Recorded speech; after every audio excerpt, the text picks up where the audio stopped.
Hello friends, welcome back to judiciary cracker. जैसा आप लोगों को पता है कि आज हम लेके आए वीडियो प्रॉपर MPJS पे मध्य प्रदेश जुडिशियल सर्विस के ऊपर।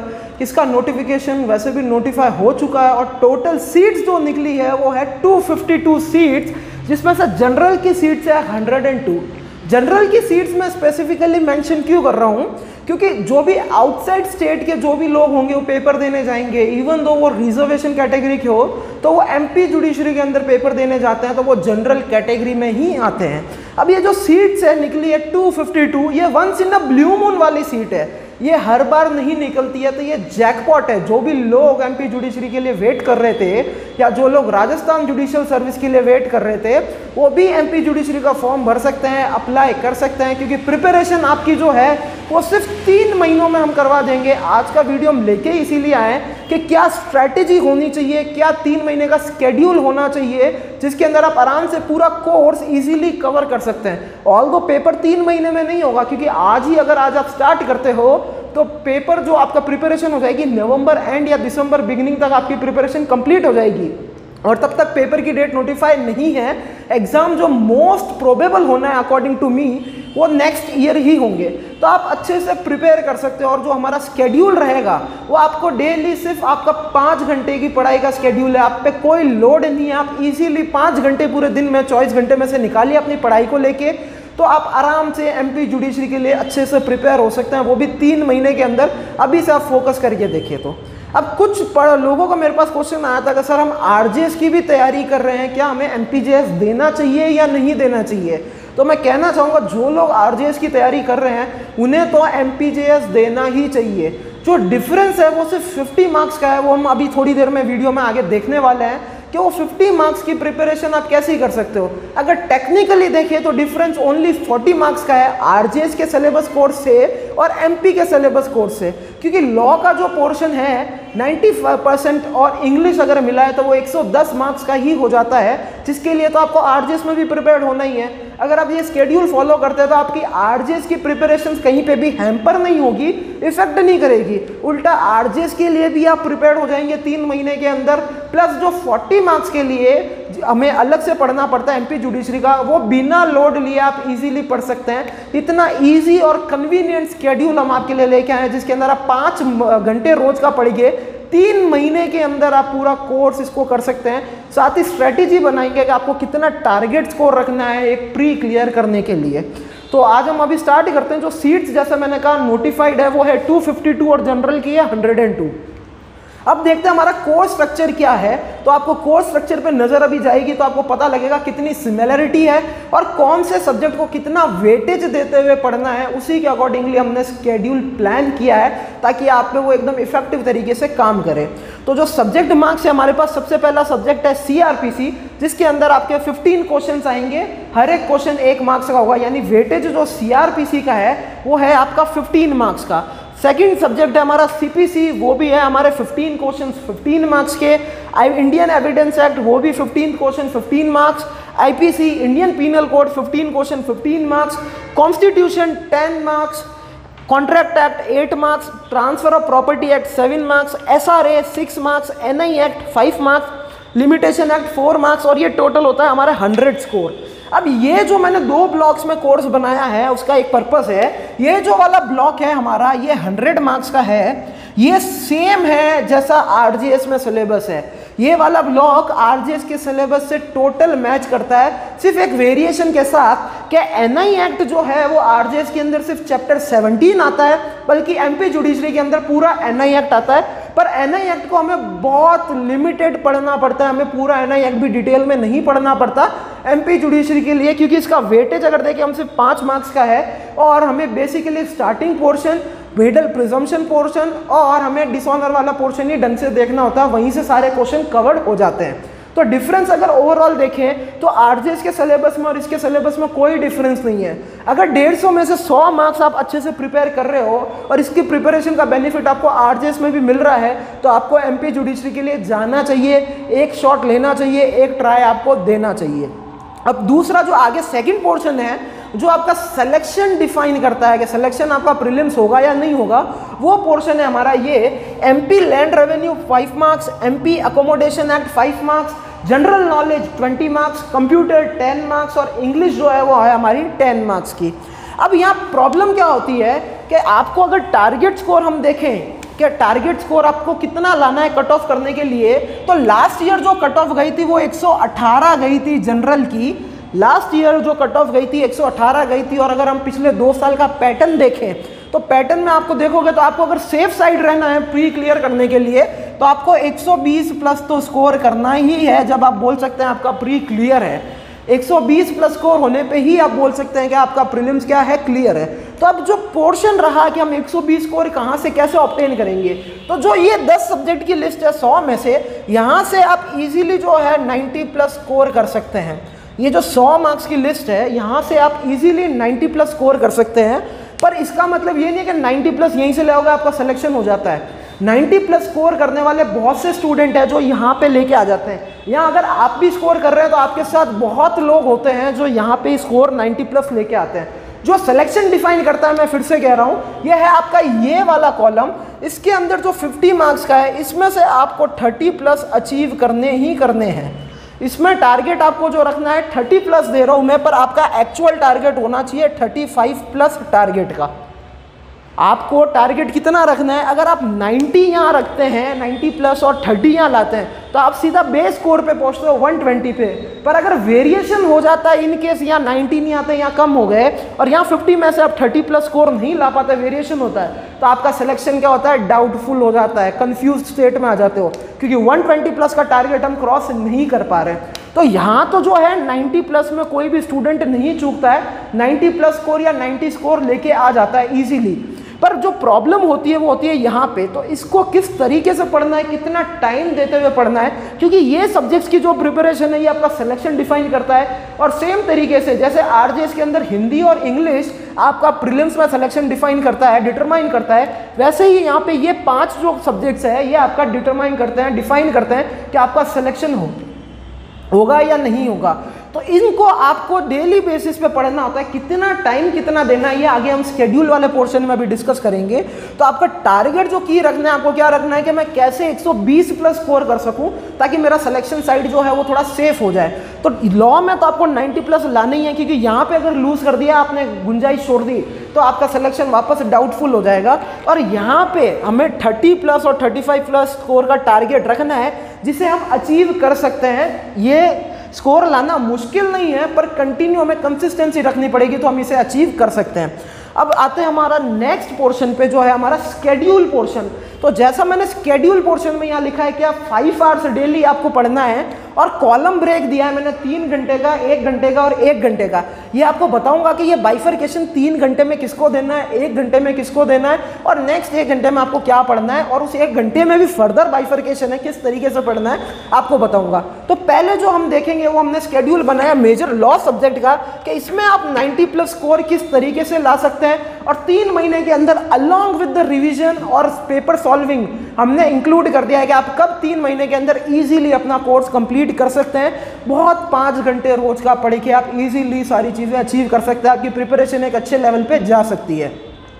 तो सबसे पहले आपको जो एक्ट उठाना है ये एक सिंक्रोनाइज तरीके से एक अलग थिंकिंग के साथ आपका ये शेड्यूल बनाया गया है। ये ऐसे ही सब्जेक्ट उठा के मिक्स मर्ज नहीं किए गए हैं। तो सबसे पहले जो आपको एक्ट उठाना है वो है कॉन्ट्रैक्ट एक्ट, कॉन्ट्रैक्ट एक्ट के साथ एनआई। ये दोनों एक्ट आपको 6 दिन में कवर करनी है। जो आगे लिखे हुए ना 6, ये 6 डेज है कि 6 दिन तक आपको रोज कॉन्ट्रैक्ट एक्ट पढ़ना है और एनआई एक्ट पढ़ना है। आपको डेली कॉन्ट्रैक्ट एक्ट और एनआई कवर करना है। आपका एनआई मान लीजिए 3 दिन में कवर हो गया और 3 दिन आपके पास और कोई एक्ट उठाना चाह रहे हैं, नहीं, आपको नहीं जाना है। आपको शेड्यूल पे थोड़ा रिजिड रहना है, स्ट्रिक्ट रहना है कि आपको 6 दिन कॉन्ट्रैक्ट एक्ट है, कॉन्ट्रैक्ट एक्ट करोगे आप। आपको माइनर एक्ट एनआई लिखा हुआ है तो आपको एनआई करना है। ऑल्दो आपको अच्छे से याद हो गया, आप उसे रिवाइज करते रहो। तो अब ये जो मैंने शेड्यूल लिखा है ना, यहाँ पे जो पोर्शन को आपको देना है 4 घंटे देना है। किस तरीके से? 3 घंटे आपको देने हैं मेजर एक्ट को, 1 घंटा आपको देना है माइनर एक्ट को। और ये जो 1 घंटा ये बाइफरकेशन है हमारा इन 5 सब्जेक्ट का, जो मैं आगे बताऊंगा आपको। तो कॉन्ट्रैक्ट एक्ट और एनआई एक्ट आपको कितने दिन में कवर करना है? 6 दिन में करना है। आपका 6 दिन से पहले एक्ट कवर हो जाता है, इसका मतलब ये नहीं है कि आप आगे मूव ऑन कर जाए दूसरे एक्ट में। आपका एक्ट पहले हो जाता है, आप कीप रिवाइजिंग, आप उन चीज़ों को याद करते रहो। मोर रिविजन मोर यू गेन। अब ये जितना रिवाइज करोगे उतना आपको याद होता रहेगा, आपके चीज़ें जो होगी रिटेन ज़्यादा होती रहेगी, और जितनी बार आप बेयर एक्ट को लैंग्वेज रीड करोगे ना, उतनी बार आपको क्या पता नया नया पॉइंट निकलेगा जो आप पहले स्किप कर चुके होंगे। सेकेंड एक्ट आपको 6 दिन के बाद जो उठाना है वो है TPA plus SRA, transfer of property act plus specific relief act. ये भी आपको 6 दिन में कवर करना है और 6 दिन तक आपको सिर्फ यही पढ़ना है। यहाँ पे अब इंपॉर्टेंट चीज़ है स्केड्यूल चेंज, कि आपको 6 दिन में अगर ये कवर हो जाता है तो आपको पुराने के रिवीजन पे नहीं जाना है, क्योंकि 6 दिन आप ऑलरेडी इसी चीज़ को डेडिकेट कर रहे हो, तो नेक्स्ट 6 दिन आपको इसी को डेडिकेट करना है, इस पर नहीं जाना है। तभी आपका प्रॉपर रिटेंशन पावर टेस्ट होगी जब आगे आप रिवीजन में आओगे एक ब्रेक लेने के बाद। अगर ताज़ा ताज़ा याद करके आप उसको रिवाइज करोगे और बार बार करते रहोगे तो वो याद होगा। याद करने के बाद, रिवीजन करने के बाद दूसरे एक्ट हमने लिए और इस एक्ट को हमने टाइम दिया, तो बाद में तभी हमें एक्चुअल पता लगेगा कि एक टाइम देने के बाद अगर हम याद करते हैं तो प्रॉपर रिटेंशन पावर हमारी कितनी है, क्या एक्चुअल में हमें वो याद हुआ है या नहीं हुआ है, एक्ट समझ में आया है या नहीं आया है। थर्ड जो आपको 12 दिन के बाद जो करना है वो है कॉन्स्टिट्यूशन प्लस लिमिटेशन करना है। ये आपको 7 दिन में कवर करना है। कॉन्स्टिट्यूशन प्लस लिमिटेशन एक्ट जो है ये आप 7 दिन में इजीली कवर कर सकते हैं। आपका प्रॉपर सेम पैटर्न चलना है, 7 दिन तक आपको स्टिक रहना है। 3 घंटे कॉन्स्टिट्यूशन पढ़ना है, 1 घंटे लिमिटेशन पढ़ना है, यहाँ पे 3 घंटे TPA पढ़ना है, 1 घंटे SRA पढ़ना है। अब ये जो 5 घंटे का टाइम फ्रेम है ये आप अपने अकॉर्डिंग, अपनी सहूलियत के अकॉर्डिंग आप इसे बना सकते हैं। आप 5 घंटे रोज करेंगे तो आप धीरे धीरे आप सारे एक्ट कवर कर सकते हैं। कॉन्स्टी के बाद आपको 4th करना है, नेक्स्ट CPC लेना है और रिवीजन करना है। यहाँ मैंने CPC के साथ क्या लिख रखा है, रिवीजन लिख रखा है। अब यहाँ पे आपको रिवीजन कैसे करना है, रिवीजन आपको 1 घंटा डेली, आप चाहे किसी दिन इस एक्ट का पूरा करो, किसी दिन इनका करो, किसी दिन TPA, किसी दिन SRA, यानी ऊपर नंबर 1, 2, 3 में जो भी एक्ट आपने कवर कर लिए उनका रिवीजन आपको क्या करना है, CPC के साथ आपको उनका रिवाइज करना है। CPC और रिवीजन आपको कितने दिन में करना है, 20 दिन के अंदर कवर करना है, क्योंकि यहाँ पे 3 घंटे अगर आप रोज CPC पढ़ते हो तो आप 20 दिन के अंदर इजीली कवर कर सकते हो। इनफैक्ट उससे पहले CPC आपकी हो जाएगी और आप रिवाइज करना स्टार्ट हो जाओगे। उसके बाद आपको करना है इंडियन एविडेंस एक्ट और रिवीजन में क्या कॉलम आ जाएगा, नंबर 1, 2, 3, 4। उससे पहले के जितने भी आपने पढ़े ये भी आपको कितने दिन में करना है, 12 दिन के अंदर करना है। पर जब रिवीजन में बोलता हूं तो रिवीजन आपको शॉर्ट टाइम देना है, सिर्फ 1 घंटे का, इससे ज़्यादा नहीं देना है। ये जो बाइफरकेशन है 3, 1, 1, ये आपको स्ट्रिक्टली फॉलो करना है। 3 घंटे मेजर को देने हैं तो मेजर को देने ही है। नेक्स्ट आपको करना पड़ेगा IPC के साथ रिवीजन, और ये भी IPC आप 12 दिन के अंदर इजीली कवर कर सकते हैं, क्योंकि IPC ऐसा सब्जेक्ट है आपको मेनली सेक्शन नंबर याद करने होते हैं और सेक्शन नंबर के साथ ही कॉन्सेप्ट अटैच होते हैं जो आपके समझ में आ गए तो आपको बार बार पढ़ने की, बेरेंट देखने की, इधर उधर वीडियोस देखने की जरूरत नहीं पड़ती है। All you want to do is only to need to learn sections number of the Indian penal code. तो IPC और आप रिवीजन साथ में करना है, आप 12 दिन में इजीली कर सकते हैं। फिर आता है CRPC के साथ रिवीजन। CRPC आपको 20 दिन में कवर करनी है, इजीली हो सकती है क्योंकि 3 घंटे डेली पढ़ोगे। जैसा CPC के साथ है वैसा ही CRPC के साथ है। 3 घंटे डेली पढ़ने पे आपका आराम से इजीली आप रिवाइज कर सकते हैं। अब ये 3 घंटे का भी जो बाइफरकेशन है, अगर आप चाहो तो इसको 2+1 कर सकते हो। 3 घंटे को 2+1, 2 घंटे पढ़ो, 1 घंटे आप रिवाइज करो, या 2.5 घंटे पढ़ो, आधे घंटे में जितना पढ़ा है वो पूरा रिवाइज करो। ये बाइफरकेशन आप पे डिपेंड करता है, पर 3 घंटे आपको देने ही देने हैं। फिर नेक्स्ट आता है हमारा लास्ट जो है क्वेश्चन सॉल्विंग प्लस रिवीजन। क्या रिवीजन आपको 1 से लेके 7 तक जो भी एक्ट में आपको कंफ्यूजन हो, के कॉन्फिडेंस नहीं हो सेल्फ कि ये एक्ट मुझे अच्छे से नहीं आता है, आपको वो रिवाइज करना है। प्लस आपको इसी के साथ यहाँ पे क्वेश्चंस सॉल्व करने स्टार्ट करने हैं, ताकि आपको एक्चुअल चेक पता लगे कि क्या आप पढ़ रहे हो, क्या नहीं पढ़ रहे हो, क्या गलतियाँ आप कर रहे हो, क्या क्वेश्चन समझने में दिक्कत आ रही है, क्या कॉन्सेप्ट आपने गलत पढ़ा है, या कौन से एक्ट के क्वेश्चन आप ज़्यादा गलत कर रहे हो, तो उसके एक्ट को वापस रिवाइज करो, कॉन्सेप्ट ब्रशअप करो। अब सबसे पहले ये जो स्केड्यूल आप फॉलो करोगे, उससे पहले आपका सबसे पहला काम है पिछले 2 साल के जो पेपर हो रखे हैं MP जुडिशरी के अंदर, यानी ऑलमोस्ट 4 पेपर आपको मिल जाएंगे, 2-2 शिफ्ट के अंदर पेपर होते हैं। तो वो चारों पेपर जो है आप डिटेल में थरोली एक बार क्वेश्चन रीड करो और समझो कि स्टडी पैटर्न क्रैक करने की, जो पेपर पैटर्न है पूछने का, वो क्रैक करने की कोशिश करो कि इंडिविजुअल एक्ट से इनका पेपर पैटर्न क्या है पूछने का। और आपको स्टडी जो करनी है ना, वो प्रॉपर उसी तरीके से फॉलो करके करनी है। अगर आप ये प्रॉपर स्केड्यूल फॉलो करते हो तो आपका 90 दिन के अंदर आपका ये कोर्स जो है कंप्लीट हो जाएगा आराम से। 5 दिन में देखते ही देखते आपको पता ही नहीं लगेगा, और दिन में 5 घंटे निकालने कोई बड़ी बात नहीं है। लोग यहाँ पे कंफ्यूज होते हैं कि 3 महीने का स्केड्यूल दिया तो दिन में 10 घंटे 12 घंटे 15 घंटे बोलता होगा। नहीं, रोज के सिर्फ आपको 3 घंटे मेजर को, 1 घंटा माइनर या रिवीजन को, और 1 घंटा आपको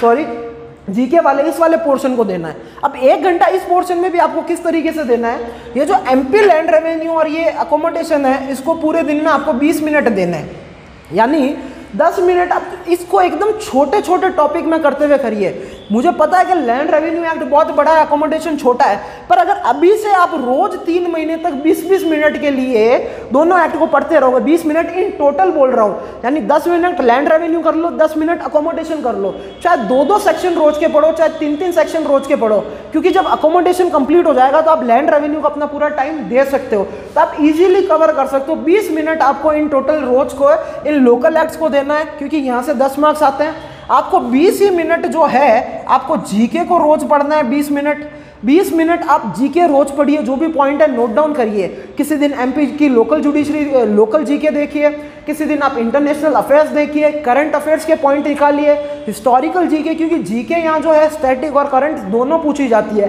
तो जीके यानी आपको जो भी चीज़ काम की लगे आप वो नोट डाउन करिए, उसे पढ़िए। 20 मिनट की तो रोज आपको जीके स्पेसिफिकली पेपर के लिए करनी है, apart from reading the newspaper. अब कुछ स्टूडेंट्स से मुझे शेड्यूल पूछा था, मैंने जीके के लिए उन्हें बताया, वो बोलते हैं सर हम तो पेपर रोज आधा घंटा पढ़ते हैं, हमें जीके पढ़ने के लिए क्या जरूरत है। नहीं, पेपर जो पढ़ते हो वो आप अपने 20 घंटे में करिए, वो एक्स्ट्रा नॉलेज है जो आपको मिलेगी। जो 20 मिनट स्पेसिफिकली शेड्यूल में आपको देने हैं वो प्रॉपर पेपर ओरिएंटेड जीके पे आपको देने हैं, स्टैटिक, करंट, मेडिकल, सारी टाइप की जीके आपको पढ़नी है। फिर नेक्स्ट बचता है 10 मिनट आपको देने हैं कंप्यूटर को, 10 मिनट देने हैं इंग्लिश को। अब कंप्यूटर के आप जो है YouTube पे वीडियोस देख सकते हैं, गूगल पे बेसिक MCQ क्वेश्चंस निकाल सकते हैं और वहां से आप इजीली जो है कर सकते हैं। 10 मिनट रोज के क्वेश्चन सॉल्व करिए, आपकी कंप्यूटर वहीं से हो जाएगी। और जो इंग्लिश का है, इंग्लिश भी आपको 10 मिनट क्या आता है, मैक्सिमम 4 क्वेश्चन जो इंग्लिश में आते हैं वो एंटोनिम और सिनोनिम पे आते हैं। तो आप बहुत सी मोबाइल एप्लीकेशन से डाउनलोड कर सकते हैं, इडियम फ्रेजेस की, प्रोवर्ब्स की, एंटोनिम सिनोनिम्स की, और जब भी फ्री बैठे हो आप 2-2 5-5 मिनट उस ऐप से 1-1 2-2 नया वर्ड देखते रहो। और 10 मिनट के लिए अगर आपको इंग्लिश इंप्रूव ही करनी है प्रॉपर, तो मेरा सजेशन है आप मोबाइल में ऐप डाउनलोड कर लो और इंग्लिश न्यूज़पेपर आप डाउनलोड कर लो, या इंग्लिश न्यूज़पेपर डेली रीड करने की हैबिट डाल लो 10 मिनट के लिए। और उसमें से जो भी वर्ड आपको काम नहीं आ रहा है, जो भी समझ में नहीं आ रहा है, उसको आप फटाफट गूगल सर्च करो, पता करो और उसे एक नोट डाउन कर लो जगह, क्योंकि पेपर में कहीं भी कोई भी वर्ड आ सकता है। इंग्लिश बहुत वास्ट है, तो आपको यहाँ पे वोकैब आपकी बढ़ानी पड़ेगी, क्योंकि 4 नंबर का गेम वही है इंग्लिश में। 10 में से 4 नंबर के question antonym, synonym, proverb, idioms किसी से भी आ सकते हैं, आपको प्रिपेयर रहना है। और बाकी जो 6 क्वेश्चन होते हैं जो आप न्यूज़पेपर रीड करोगे तो उसी से आपको बहुत सी चीज़ें कॉमन सेंस से ही पता लग जाएगा कि क्या ये वर्ड लैंग्वेज फ्रेमिंग में करेक्ट हो रहा है या इनकरेक्ट हो रहा है। उसके बाद आप जो भी बुक आपको ठीक लगे आप उससे क्वेश्चन क्या करते हैं, प्रैक्टिस कर सकते हैं इंग्लिश के लिए। बाकी मेरा सजेशन है आप न्यूज़पेपर रीड करिए, डाउनलोड करिए, जो वर्ड आपको समझ में नहीं आए वो देखिए, मोबाइल एप्लीकेशन से डाउनलोड करिए और वहीं से idiom, phrases, proverbs, antonym, synonym रोज का रोज देखते रहिए। ये इंग्लिश वाला जो है ये आरजीएस में भी काम आएगा, दूसरे स्टेट के पेपर में भी काम आएगी, ये सिर्फ एमपी के लिए नहीं है, ये इन जनरल है। जीके भी जो है आपको अगर स्टैटिक जीके वगैरह करनी है तो 2 बुक मैक्सिमम जो मार्केट में चलती है, वो एक चलती है ल्यूसेंट की जीके की बुक, एक आती है अरिहंत पब्लिकेशन की बुक। अरिहंत पब्लिकेशन की बुक मैं रिकमेंड करूंगा, वो सिर्फ 30 रुपए की बुक आती है अरिहंत पब्लिकेशन की, आपको 2021 नाम से मिल जाएगी, जिसके अंदर करंट अफेयर्स, स्टैटिक, सारी जीके मिक्स होती है। कौन पर्सन कौन अपॉइंट हुआ है नहीं हुआ है, फर्स्ट पर्सन कौन था नहीं था, बहुत अच्छी बुक है और एकदम रीजनेबल प्राइस पे 30 रुपए की आपको अमेजोन पे मिल जाएगी इजीली, तो आप वहां से मंगा सकते हैं। अरिहंत पब्लिकेशन की बुक है 2021 ब्लू कलर का कुछ लिखा हुआ होगा, वहां से आप बुक मंगा के स्टैटिक जीके वगैरह पढ़ सकते हैं। और अगर आपको ठीक लगता है आपके पास ल्यूसेंट की बुक है तो आपको वो मंगाने की भी जरूरत नहीं है। तो ये है पूरा स्केड्यूल आपका 5 घंटे का दिन का किस तरीके से फॉलो करना है। 1 घंटे का बाइफर्केशन, 20 मिनट आपको ये दोनों, 20 minute GK, 10 minute computer, 10 minute English. 4 महीने आप रोज़ दोगे तो आपको तो डिफरेंस वैसे ही 1 हफ्ते 2 हफ्ते में फील होना स्टार्ट हो जाएगा कि आपको ये सारी चीज़ें याद हो रही है। और जैसे जैसे ये एक्ट आप कंटिन्यू करोगे, जैसे मान लीजिए आपने ये 6 दिन पढ़ा, ये 6 दिन पढ़ा, जैसे ही आप 7वें आप ये 12 दिन बाद आप कॉन्स्टिट्यूशन पे आओगे तो आपको डिफरेंस फील होगा। जब आप रिविजन करोगे तो आपको पुराने एक्ट जो है याद हो रहे हैं। तो ये इजीली आपकी एमपी जुडिशरी के लिए, जो मेरे पास मैक्सिमम लोगों ने पूछा था सर स्टडी पैटर्न क्या रहे, स्केड्यूल क्या बनाए और किस तरीके से हम फॉलो करें, किस तरीके से पढ़ें, ये आपको इस वीडियो में पूरा डिटेल तरीके से मिल गया है। आप ये स्केड्यूल फॉलो करके देखिए, आपको 1 महीने के अंदर ही बहुत सी चीज़ें याद होनी चालू हो जाएगी और आप खुद बोलोगे कि जीके, कंप्यूटर, इंग्लिश और एमपी लैंड रेवेन्यू अकोमोडेशन भी सर हमें याद हो रहा है, क्योंकि प्रॉपर आपका टाइम का यूटिलाइजेशन कर दिया है। 20 घंटे में आपको जो ठीक लगता है करिए, बाहर जाइए, घूमिए, खाना खाइए, मस्ती करिए, सोइए, मोबाइल चलाइए। आपको सिर्फ पूरे दिन में 5 घंटे अपने एग्जाम के लिए निकालना है, वो भी सिंसियरली, डेडिकेशन के साथ। जब 5 घंटे पढ़ो आप मोबाइल साइड में रख दो, घर का सारा काम कुछ छोड़ दो, सारी स्ट्रेस छोड़ दो, दिमाग में सिर्फ एक ही गोल होना चाहिए, मेरे को जुडिशरी के लिए पढ़ना है, तो 5 घंटे आपके सक्सेसफुल होंगे। अगर मैं यहाँ बुक खोल के ऐसे बैठ जाऊँ और साइड में मोबाइल देखूँ, अच्छा मैसेज आया थोड़ी चैटिंग कर लूँ, तो तब आपको 5 घंटे नहीं, तब आपको 10 घंटे एक्चुअल में चाहिएंगे, अगर आप ऐसी पढ़ाई करते हैं तो। और शायद 10 घंटे भी आपको कम पड़ जाए। तो जब 5 घंटे मैं कह रहा हूँ, यानी 5 घंटे में इंक्लूड कर रहा हूँ एक्चुअल स्टडिंग आवर्स को, जो आप फोकस कंसंट्रेशन के साथ पढ़ रहे हो, ना कि दिखाने के लिए पढ़ रहे हो कि हाँ मैं पढ़ रहा हूँ। एक्चुअल पढ़ाई होनी ज़रूरी है। तो ये था पूरा एक स्ट्रैटेजी आपको डिकोडिंग और एक स्केड्यूल एमपी जुडिशरी के लिए, कि 3 महीने नवंबर एंड तक ही आप एमपी जुडिशरी के लिए प्रिपेयर हो सकते हैं। और उसके बाद जितना टाइम पेपर के लिए आपको मिलेगा उतनी प्रिपरेशन आपकी स्ट्रांग होगी, आप एक कंपटीटर बन जाओगे, स्ट्रांग कंपटीटर। दूसरे जो भी आपका पर्सन होगा या जो भी आपका मेंबर, आपका फ्रेंड या कोई भी XYZ पर्सन जो एमपी जुडिशरी का फॉर्म भरेगा, तो दिन के सिर्फ 5 घंटे और आप इजीली एमपी जुडिशरी के लिए प्रिपेयर हो सकते हैं। तो ये था फ्रेंड्स पूरा एमपी जुडिशरी का video. That's all for the day. Have a good day.